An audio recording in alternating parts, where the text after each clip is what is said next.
기독교를 없이는 여기는 사람들이 기독교인들을 향하여 입에 담는 소리가 있습니다. 이런 것들인데요. 기독교를 개독교라고 하고 목사를 먹사라고 합니다. 천국 소망을 천국병에 걸렸다고 말하며 성도들을 미치광이 내지는 광신자, 정신병자라고 치부합니다. 그런데 예수 믿는 사람들이 이런 소리를 들어야 하는 이유는 딱 두 가지입니다. 첫째는 너무나 교회가 세속화되고 병들어 있기에 세상 사람들이 질타가 터질 때입니다. 둘째는 사단의 역사로 말미암은 기독교인들을 박해하고 핍박할 때 일어납니다. 요즘에 한국교회 모습을 보아서는 후자보다는 전자가 아닐까 하는 생각을 합니다. 교회가 너무 못하니까 교회를 욕하는 것입니다. 믿는 자들이 욕을 먹어도 배부른지는 잘 모르겠습니다. 하지만 우리의 신앙의 자세를 다시금 고추 세워 정신 차려 신앙할 때가 아닌가 싶은 생각이 듭니다. 루터처럼 교회 개혁의 95개 조항을 성당의 벽에 붙이진 않더라도 교회의 각성과 개혁은 반드시 필요한 때라고 생각합니다. 사실 따지고 보면 예루살렘 초대교회는 서로가 하나 되는 교회로서 온 백성에게 칭송을 받았던 교회이고, 또 안디옥 교회는 그리스도인이라는 호칭을 얻을 정도로 칭송을 받던 두 교회였습니다. 그런데 세월이 흐르다 보니 교회가 교회되지 못하고 본질을 많이 잃어버리게 되더라는 말입니다. 요한계시록의 7교회는 초대교회 당시로부터 약 50-60년 정도 이후의 교회의 모습인데요. 그 교회들 중 7교회인데 7교회들 중 2교회는 칭찬을 받는 교회였지만 대부분의 교회, 그 나머지 5교회는 문제가 있는 교회더라는 얘기죠. 시간이 흐를수록 교회는 더 굳건해지고 자리를 잡아가야 하는데 오히려 변질되고 또 교회의 시간표는 거꾸로 흘러가는 것 같습니다. 하지만 오늘은 이 문제를 다룰 것이 아니기 때문에 깊이 있는 얘기는 다른 때에 하면 좋겠고요. 제가 오늘 할 얘기는 후자와 관련된 이야기입니다. 그 사단이 교회를 쥐고 흔들 때의 일입니다. 사단이 교회를 흔들 때는 교회가 열정으로 복음을 전파할 때 그렇게 될 수 있습니다. 사단이 중간에서 제지하고 드는 것입니다. 개인적으로는 믿음이 약한 사람들보다는 충만한 사람들에게서 이 시련이 닥칩니다. 오늘 베드로와 요한에게 닥친 시련인데 당시 초대교회의 상황이 급박하게 돌아가고 있었습니다. 한 번 설교로 3,000명, 5,000명이 믿는 자들이 생기고 성령께서 한참 역사하실 때 또 사단이 공격이 들어온 것입니다. 사단이 사용한 사람들은 종교 지도자들이었죠. 하나님을 가장 적극적으로 믿는 그들이 메시안 예수님을 십자가에 못 박아 죽이더니 이제는 그것도 모자라 주님의 제자들을 핍박하고 나선 것입니다. 예수의 복음을 예수 이름에 전파되지 못하게 막고 나선 것이죠. 우리 다 같이 27절을 한번 읽어보도록 하겠습니다. 읽겠습니다. 시작. 과연 헤롯과 본디오 빌라도는 이방인과 이스라엘 백성과 합세하여 하나님께서 기름 부으신 거룩한 종 예수를 거슬러. 헤롯, 빌라도, 이방인과 이스라엘 백성들, 이들이 다 연합하여서 예수를 죽이는 데에 한통속이 되었습니다. 그들은 자신들의 강력한 힘으로 메시아이신 예수님을 압도했습니다. 그런데 베드로는 이 상황을 시편 2편에 빗대어서 설명을 해주고 있습니다. 세상의 군왕들이 나서며 관리들이 함께 모여 주와 그리스도를 대적하였다 하는 것입니다. 그 예언이 그대로 성취되었다는 것이죠. 그런데 하나님은 이들이 이처럼 주와 그리스도를 대적하는 것을 아시면서도 방해를 받지 않으시고 당신의 예정하신 뜻대로 그 모든 구원의 사역들을 이루셨던 것입니다. 참으로 하나님의 지혜를 깨달을 수 있는 부분인데 또 사람이 하나님과 대항하여서 이길 수 없다는 사실 또한 이 사실을 통해서 깨닫게 됩니다. 하나님은 악인들의 그런 모든 잔꾀를 뒤로하고 그것을 역으로 이용해서 당신의 뜻을 이루시는 것을 볼 수 있다는 것이죠.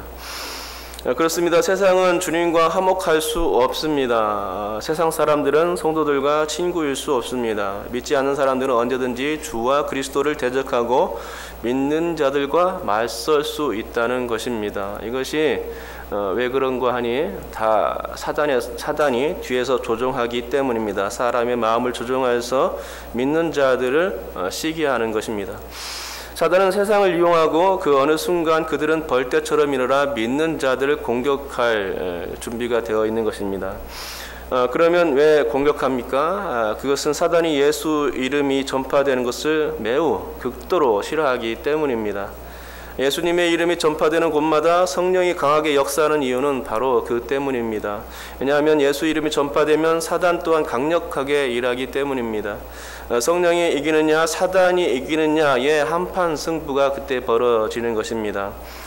그러나 사단의 역사가 결코 승리할 수는 없습니다. 하나님은 믿지 않는 자들이 아주 강력한 핍박이라도 그걸 역으로 얼마든지 또 당신의 선하신 뜻을 예정대로 이루시는 승리의 하나님이시기 때문입니다.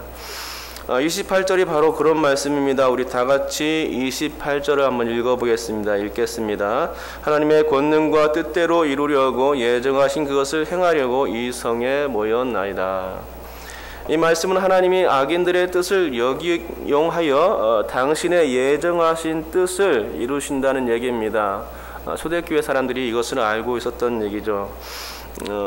그러니까 언제든지 승리하는 쪽은 사단 쪽이 아니고 사단의 하수인들이 아니고 주와 그리스도이고 주님의 백성들인 것입니다. 예수 믿는 자들이 바로 승리하는 사람들입니다. 핍박과 고문, 협박과 살인에 의하여 믿는 자들이 아무런 의미 없이 당하고 또 패배하며 죽어나가는 것 같아도 실상은 그렇지가 않습니다. 실례로 우리나라 초기 선교사 중에 토마스 선교사의 예가 그렇습니다. 토마스 선교사는 대동강 강변에 내려서 조선 땅을 내딛자마자 조선 군관에 의해서 순교를 당했습니다. 복음 한번 제대로 전하지 못하고 순교했던 것이죠. 참으로 어이없는 죽음이었습니다. 하지만 그는 죽기 전에 사람들에게 성경책을 나누어 줬고 그 성경책을 받은 이들이 예수님을 믿게 됨으로써 그들로 말미암아 복음이 조선 땅에서 뻗어나갈 수 있게 된 초석이 되었다는 것입니다. 성령의 역사요, 그것은 하나님의 승리였습니다. 순교자들의 피는 절대로 무의미하게 끝나지 않습니다. 어떻게든 하나님의 역사에서 그것을 승리로 이끄시는 것을 볼 수가 있다는 것이죠. 그런데 이쯤에서 우리는 선교에 대해서 한번 생각해 보아야 합니다. 여러분, 선교가 무엇입니까? 선교의 정의를 각자 내려보시기 바랍니다. 저는 선교의 정의를 죽는 것이라고 내리고자 합니다. 왜냐하면 죽을 각오 없이 선교가 이루어지지 않는다고 보기 때문입니다. 2004년 김선일 씨 피랍 사건과 2007년 샘물교회 피랍 사건이 그 좋은 예입니다. 우리는 이 두 피랍 사건을 통해서 선교는 죽음을 각오하는 것임을 다시 한번 깨달아야 합니다. 김선일 씨 피랍 사건에서는 김선일 씨가 순교당했고 샘물교회 피랍 사건에서는 배용규 목사가 순교당했습니다. 저는 이분들의 순교가 절대로 무가치하다거나 개죽음으로 끝나지 않았을 거라고 믿는 사람입니다. 분명히 이라크 지역과 아프가니스탄 지역에 복음의 씨가 뿌려졌을 것이라 믿고 있습니다. 하나님께서 그들의 죽음을 헛되지 않게 하셨을 것이라 믿는 것이죠. 우리나라의 복음의 초석이 되었던 토마스 선교사의 예처럼 말이죠. 많은 사람들은 이 두 사건을 빌미로 기독교가 개독교며 샘물교회는 똥물교회고 선교 관련 모든 사람들을 문의 아들이라고 지적하며 욕했습니다. 그들이 그렇게 말하는 충분한 이유가 있긴 했습니다. 다 맞는 말이기도 합니다. 샘물교회의 경우 정부에서 여행 금지국으로 정한 상태였고 아프가니스탄은 종교 탄압 지역이었던 것입니다. 탈레반이 장악하고 있는 너무나 위험한 지역이었기 때문에 결코 들어가서는 안 되는 곳이었습니다. 그런데 그런 지역을 정부의 지시를 무시하고 꾸역꾸역 들어가서 선교한답시고 나라 망신 다 시켜놨으니 그럴 만도 하겠지요. 하지만 선교라는 두 글자를 놓고 볼 때는 샘물교회의 판단은 잘한 것입니다. 죽음을 각오하는 선교의 결단 없이는 핍박이 강한 곳으로 복음이 절대로 들어갈 수 없다는 얘기인 것입니다. 핍박이 무섭다고 복음을 전하지 않으면 그곳에는 복음이 전파될 수 없는 것이죠. 아까 토마스 선교사 얘기를 드렸지만 토마스 선교사가 보장 좋게 조선 땅을 밟았다가 봉변당한 거 아닙니까?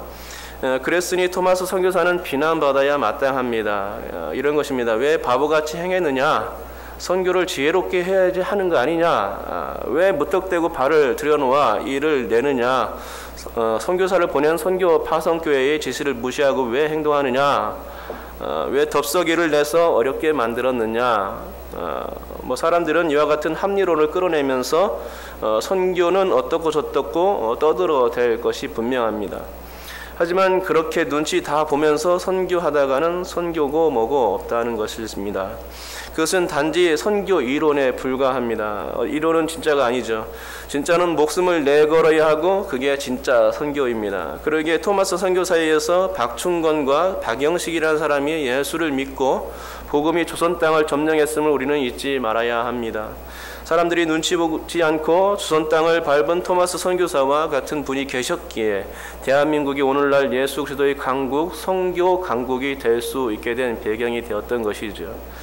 그래서 제가 얘기하고 싶은 것은 바로 이것입니다. 세상 사람들이 한통속이 되어 주와 그리스도를 대적한다면 우리네 성도들도 한통속이 되어 하나가 되어서 복음 전파라는 위대한 선교의 사명을 사단과 싸워서 결국 승리로 이끌어내야 한다는 것이죠. 오늘 본문은 바로 그것을 가르쳐 주고 있습니다. 세상이 예수를 적대시하며 하나가 된다면 교회도 예수 전파를 위한 하나됨이 있어야 한다는 말이지요. 우리 다 같이 24절을 읽겠습니다. 읽습니다. 시작. 그들이 듣고 한 마음으로 하나님께 소리를 높여 이르되 대주제여 천지와 바다와 그 가운데 만물을 지으시오. 아멘. 한 마음으로 기도했다는 것입니다. 선교에 있어서 한 마음이 된 것입니다. 그런데 이렇게 기도하기 위해서 한 마음이 되었다고만 해석하게 된다면 뭔가 좀 부족한 해석입니다. 그게 아니라 선교를 위해서 한 마음이 된 것을 보여주는 것입니다. 선교의 사명을 이루어야 하는데 사단의 역사가 커져가니 하나님께 부르짖을 수밖에 없었던 것입니다.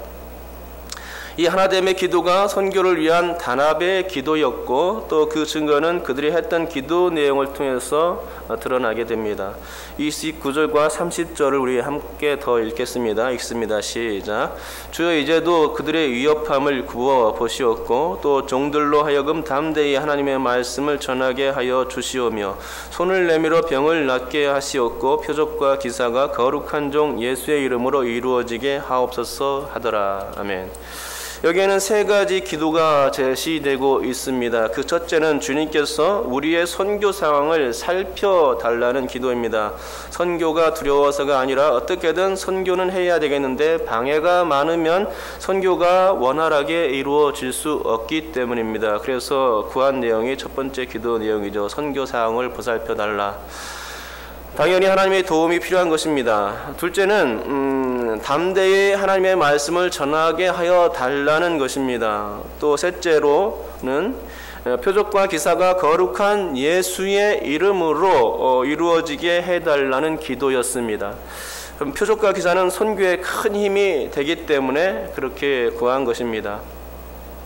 여러분, 다시 말씀드리자면 세상은 절대로 복음 전파를 달갑게 여기지 않습니다. 두 번의 피랍 사건이 보여주듯이 세상은 교회를 신랄하게 비판하고 헐뜯고 비방해야 되는 것입니다.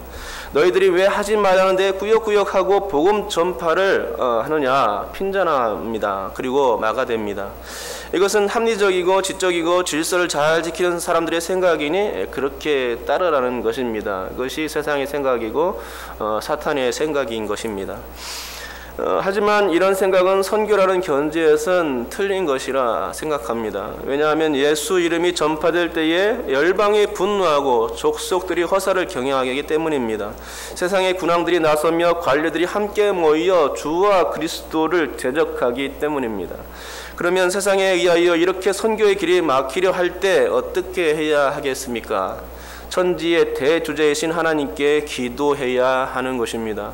선교가 잘 될 수 있도록 목숨을 거는 기도를 해야 하는 것입니다. 세상이 한통속이 될 때에 교회 역시 한통속이 되어야 하는 줄 믿습니다. 무엇으로요? 기도로서 한통속이 되어야 하는 것이죠. 그렇게 하여서 복음이 예수 이름이 어떻게든 전파되게 군구해야 하는 것입니다. 사탄의 권세가 이기지 못하도록 기도에 더욱더 힘써야 하는 것이죠. 이게 모든 교회의 선교의 사명 가운데 일어나야 될 기도의 자세입니다. 그러므로 이런 선교의 사명을 감당할 수 있는 대한민국의 모든 교회들이 되고 또 신월 중부교회가 될 수 있도록 기도했으면 좋겠습니다. 우리 교회가 정말로 선교에 매진할 수 있는 귀한 교회가 되게 도와주시옵소서. 이 일을 위해서 사단이 아무리 핍박이 오더라도 사단이 교인들을 아무리 선교를 하지 못하게 막을지라도 우리는 이 일에 한통속이 되어서 힘쓸 수 있도록 하시고 또 기도에 매진하여서 이 일을 결국에는 이뤄낼 수 있도록 도와주옵소서라고 우리의 마음을 다잡고 또 한마음이 되어야 될 줄 믿습니다. 우리 교회를 위해서 선교하는 교회가 될 수 있기를 위해서 기도해 주신다면 더욱 좋겠지요. 기도하겠습니다. 하나님